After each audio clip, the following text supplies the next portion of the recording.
Olá a todos, nós somos o grupo número 10 e vamos falar sobre o tema da economia da inovação industrial, obra escrita por Chris Freeman e Luc Soet. Para tratar da inovação, vemos como noção preliminar duas frentes.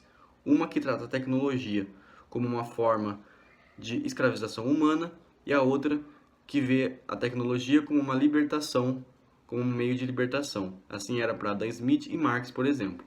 Para Marshall, o conhecimento é o principal motor do progresso econômico e as tecnologias permitem o crescimento das riquezas das nações e garantem as taxas de crescimento econômico. Em A Riqueza das Nações, Adam Smith aborda a inovação como a melhoria dos maquinários e na organização da divisão do trabalho. Para Marx, o papel central da inovação está nos bens de capital. Desse modo, há também uma certa negligência pelos economistas, por muito tempo houve isso, e Jacobs, na década de 50, pensou nos fatores que explicam essa negligência da tecnologia por parte dos modelos econômicos. Para Jacobs, há três fatores. O primeiro é que há uma ignorância por parte dos economistas perante as ciências naturais e a tecnologia. A segunda era que os modelos estavam sempre pautados no emprego, na questão do emprego. E a terceira é que houve sempre poucos dados a respeito da inovação que pudessem ser usados. Desse modo, a partir dos anos 80 e 90, há uma certa explosão do pensamento econômico sobre o papel da inovação e que passam a ver também essa negligência que já houve, como pelo motivo de sempre a tecnologia e a inovação serem modelos e variáveis externas nos modelos econômicos. Portanto, os modelos econômicos viam sempre ceteris paribus, capital e trabalho, e colocavam a tecnologia como uma variável externa e residual. Desse modo, a inovação estava sempre à margem. Portanto, somente alguns economistas passaram a ver a inovação com maior importância, como é o caso de Schumpeter. A partir de então, o processo de investimento começa a ser entendido como resultado das informações, da tecnologia e de toda a inovação que é gerada do que a produção em si. Portanto, na década de 50, Bernal também estimou que nos países desenvolvidos a informação teria papel significativo na composição dos setores econômicos. Boa noite a todos. Eu vou falar um pouco sobre a teoria da economia da inovação de Freeman e Soet. Vou falar parte sobre o sistema de pesquisa e desenvolvimento. O complexo mundo da indústria da informação, onde as empresas privadas não realizam o aperfeiçoamento da mão de obra para o desenvolvimento experimental de recursos de P&D. Aqui o autor ele faz uma reflexão da adesão do pouco índice de empresas no caráter experimental do desenvolvimento. Aqui o autor ele está preocupado em trazer a pesquisa e desenvolvimento para questões como um laboratório, um pequeno laboratório antes da produção em escala, um critério experimental mesmo. E o formato de aplicação do P&D nas sociedades contemporâneas originam a larga proporção de novos e aperfeiçoados produtos. E quando você faz essa etapa de desenvolvimento experimental e implementação, você tem um forte avanço econômico. E as técnicas de produção, transporte e distribuição ela é limitada no longo prazo, impactando no crescimento da produtividade. Aqui o autor está preocupado em passar essa ideia de que quando você avança, busca, seleciona e traz uma rotina através da teoria da economia da inovação, ele está preocupado em falar, essa evolução, essa teoria evolucionária, ela é limitada no longo prazo, por conta de que os concorrentes começam a adequar as tecnologias deles para essa nova produção. E políticas adotadas por qualquer país em pesquisa e desenvolvimento têm seu princípio voltado à ciência e à tecnologia. Aqui o autor fala do principal papel das universidades, do desenvolvimento da ciência e essa parceria entre as empresas. Você colocar essas experiências dentro da empresa e começar a desenvolver até chegar na produção de grande escala. E aqui a gente traz um autor bem conhecido, talvez como o pai da inovação, Schumpeter, que ele faz uma distinção muito bacana entre invenção e inovação. A invenção é todo aquele novo produto, processo ou sistema melhorado ou novo que não é patenteado. E aí ele só se torna uma inovação econômica a partir do momento que ele tem a sua primeira transação econômica. Então essa é a diferença entre você inventar e a invenção ela acontece frequentemente em pequenos processos, em pequenas atividades. E com isso, ela só é concretizada inovação econômica quando ela tem sua primeira transação.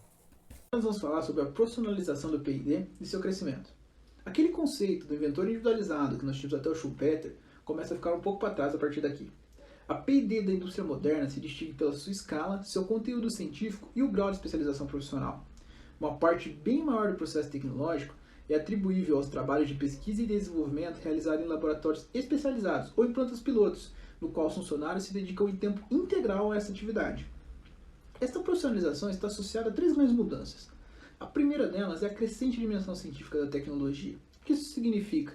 A tecnologia moderna depende de um sólido conhecimento. Até mesmo processos mecânicos, que antes eram mais simples, se modernizaram e se integraram com processos elétricos. Os japoneses criaram até uma palavra que define esse conceito, que é a mecatrônica. Freeman Soet utiliza uma frase que ajuda a dar ênfase neste conceito, que é o seguinte: o aprendizado pelos livros é necessário para aqueles que querem alcançar o estado da arte. A segunda mudança é a crescente complexidade da tecnologia e a substituição parcial do sistema de produção por bateladas ou por unidades por sistemas produtivos em massa. Ou seja, nas grandes indústrias se torna muito custoso e algumas vezes praticamente impossível usar as linhas de produção tradicional para realizar experimentos ou testes, sendo necessária uma separação física em laboratórios especializados ou plantas modelos dedicadas a esse fim. E a terceira mudança é a tendência geral de direção de divisão do trabalho. Os departamentos de P&D são caracterizados por mão de obra extremamente qualificadas e uma alta concentração de engenheiros e cientistas. Entretanto, esta autoespecialização criou uma segregação entre aqueles que criam as inovações e aqueles que aplicam. Ou seja, muitas das vezes é necessário na indústria criar um departamento intermediário que vai fazer a ponte entre o departamento de P&D e a produção. Este novo conceito ele gerou algumas resistências em relação às novas invenções e novas pesquisas que eram desenvolvidas, pois até aquele momento o P&D era considerado uma força exógena e incontrolável, e que atuava independentemente de qualquer política. Teóricos como Michael Polanyi defendiam que o P&D ele deveria ser desintegrado da indústria. E junto a ele, muitos economistas daquela época defendiam que a pesquisa não deveria ficar somente a cargo das empresas, pois a alocação dos recursos seria bastante específica e limitada, e sempre seria com o objetivo da indústria. Desta forma, era defendido que existia uma intervenção política para que não ficasse à mercê das forças de mercado. Boa noite, hoje eu vou falar do tópico 1.4, a tecnologia moderna. A revolução da pesquisa não foi somente uma questão de mudança de escala, mas envolveu também uma mudança fundamental nas relações entre a sociedade e a tecnologia. O próprio uso da tecnologia normalmente infere uma mudança nas formas como organizamos nossos conhecimentos sobre as técnicas produtivas.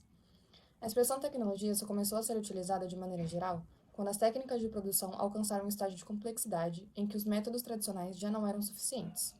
Contudo, as tecnologias primitivas têm continuado a existir lado a lado com as novas tecnologias. Alguns historiadores têm argumentado que as ciências e a tecnologia são dois subsistemas que se desenvolvem autonomamente e com um considerável grau de independência entre si. Dois estudos empíricos muito importantes demonstraram em profundidade a importância das ciências e da comunicação, com a comunidade científica na inovação técnica contemporânea. Uma vez que a relação é de interação, a expressão tecnologia relacionada à ciência tem sido normalmente preferida em relação à expressão tecnologia de base científica, que implica um movimento de ideias com sentido único excessivamente simplificado.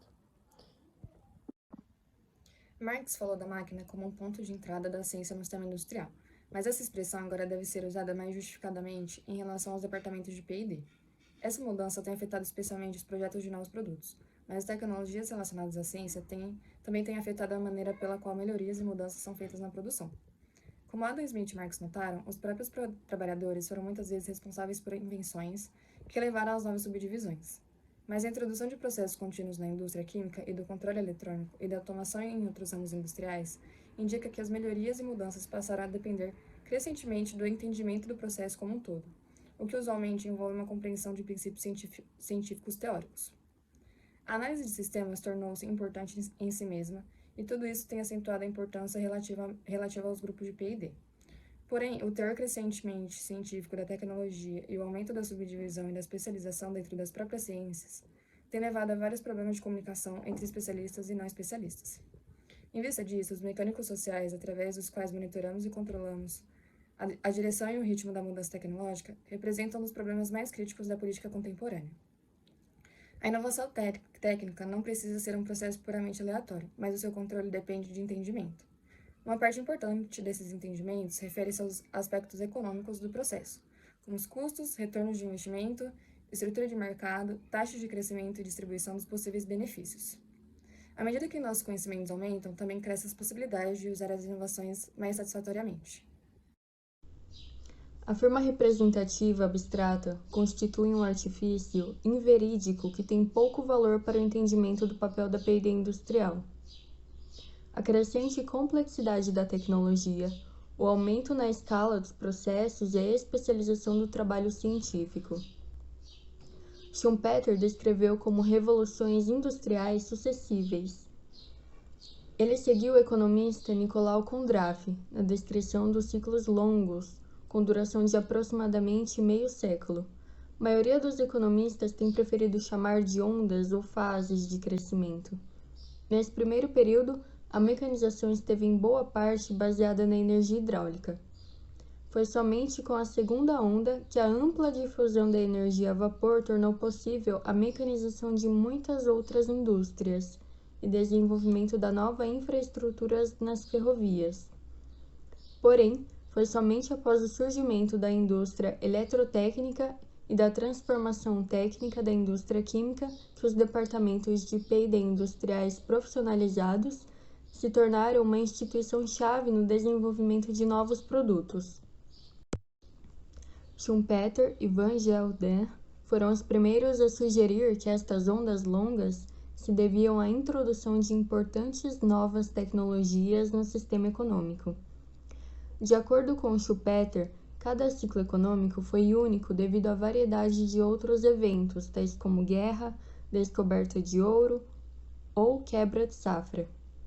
E ele também acreditava que a tarefa da teoria econômica deveria ir além de uma mera catalogação de eventos acidentais e analisar aqueles aspectos do comportamento do sistema que poderiam gerar flutuações independentemente de suas formas variáveis.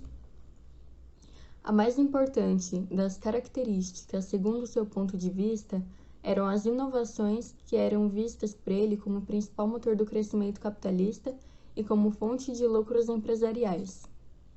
Boa noite, falarei um pouco sobre a estrutura do livro. De acordo com o autor, não é possível realizar a apresentação completa sobre a inovação somente na primeira parte. Isso porque, na concepção do mesmo, cada tema mereceria ao menos um capítulo exclusivo para ser tratado. Portanto, apontaremos as principais características das inovações a fim de incentivar a sua discussão. Embora a abordagem se concentre nos aspectos econômicos, isso não significa que as particularidades técnicas, psicológicas e sociais das inovações sejam menos importantes. Nesse caso, algumas das questões sociais mais amplas envolvidas nas políticas da primeira parte do livro é seguida por um exame analítico de algumas das implicações gerais para a teoria das inovações na segunda e terceira parte.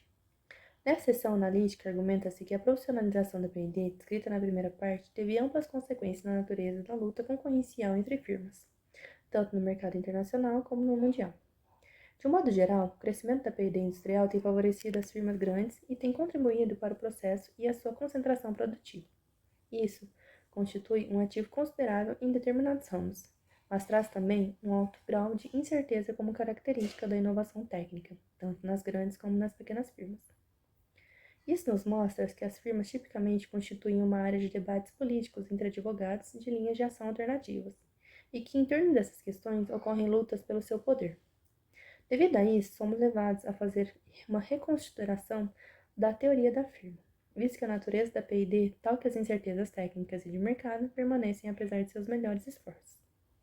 A análise da parte 3 move-se então ao rumo de uma análise micro para macro, apresentando como muitos países se esforçaram para reduzir e eliminar as diferenças dos padrões de vida, visto que esses dependiam fortemente da redução das diferenças apresentadas nas tecnologias. Finalmente, a parte 4 discute as responsabilidades dos governos nos campos da ciência, da inovação e da tecnologia. Problemas associados à responsabilidade governamental, como a socialização de alguns riscos e incertezas das inovações técnicas, sua dificuldade em ser evitada devido às pressões da competição mundial de externalidades, os fatores de escala da P&D e de algumas das consequências adversas leis Innover serão apresentados na última parte do livro. Com base nisso, o autor sugere também que prioridades distintas deverão ser estabelecidas no próximo século, e as políticas nacionais deverão voltar-se para a promoção de outros tipos de inovações. Essa redistribuição dos escassos recursos para a P&D deve ir de encontro às prioridades mais urgentes, como medida perante os fatores de mercado, a preocupação das políticas nacionais para a ciência, tecnologia e também a inovação, a elevação da política internacional.